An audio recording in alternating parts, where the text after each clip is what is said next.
महासिंहासन। और इसी बीच में प्रदेश अध्यक्ष किरण सिंह देव हमारे साथ मौजूद है। सर, लोकसभाकरण 400 पार के आंकड़े के साथ छत्तीसगढ़ में 11 की 11 सीटें जीतने का आप लोगों ने दावा किया था। रुझान जो दिख रहे हैं आप लोगों के पक्ष में? देखिए, रुझान से स्पष्ट है, छत्तीसगढ़ में हम और पूरी की पूरी 11 सीट को जीतने के आगे बढ़ रहे हैं दृष्टि से। 10 में तो हमारे बड़े अंतर से हमारे प्रत्याशी आगे हैं। एक कोरबा की सीट है निश्चित रूप से, और उसमें भी हम आगे आने वाले मतगणना के दौर में हम आगे आ जाएंगे, यह मेरा विश्वास है। और 11 की 11 सीट भारतीय जनता पार्टी जीतेगी।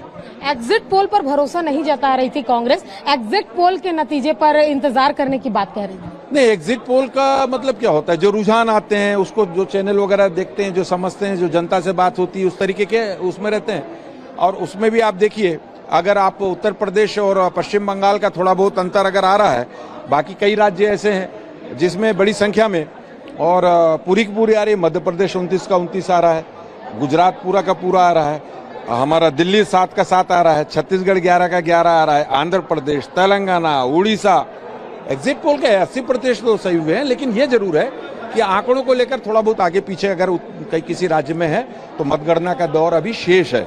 मुझे पूरा विश्वास है कि कंफर्टेबल मेजॉरिटी बीजेपी की आएगी और एनडीए के साथ आदरणीय प्रधानमंत्री जी के नेतृत्व में तीसरी बार फिर सरकार बनाएंगे।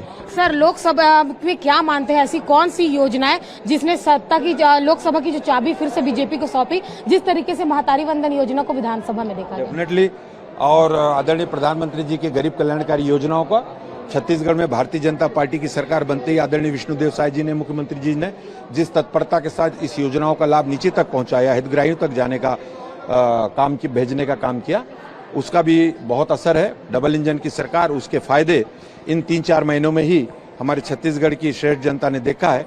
इसीलिए उन्होंने और यह आशीर्वाद भारतीय जनता पार्टी को दिया है। सत्ता के जिस तरीके से लोकसभा में जो रुझान, शुरुआती रुझान जिस तरीके से आ रहे हैं, उस पर जीत दर्ज करती हुई नजर आ रही है। देर शाम तक थोड़ा इंतजार करना होगा और इंतजार के बाद ये पूरी तरीके से स्पष्ट हो जाएगा कि आखिर बीजेपी जो है क्या दोबारा जो 2024 में फिर से तीसरी बार प्रधानमंत्री नरेंद्र मोदी को जो सपना साकार लिए जो देश में उतरी है वह साकार हो पाते हैं। इंडिया गठबंधन की सरकार कुछ सीटों पर जीत दर्ज कर पाती है। कैमरामैन जयप्रकाश साहू के साथ मोनिका दुबे, ABS TV, रायपुर।